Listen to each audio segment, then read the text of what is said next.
Ang tunay na lakas ay hindi lang nakikita sa tapang ng katawan, kundi sa tapang ng puso.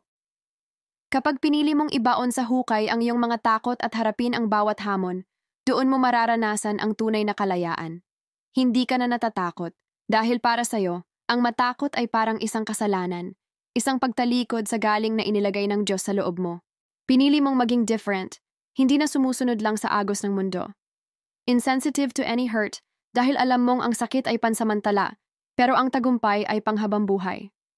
Inconsiderate to what others think of you, dahil ang tunay mong halaga ay hindi nakabase sa opinyon ng iba.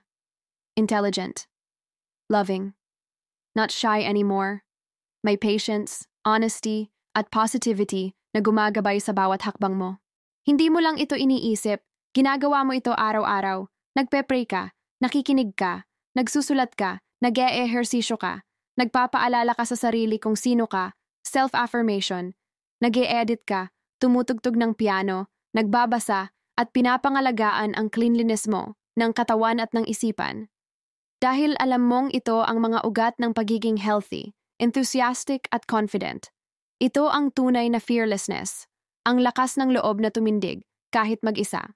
Ang katapangan na sabihin, ako ito, at hindi ko kailangan ng pahintulot ni Numan para umangat.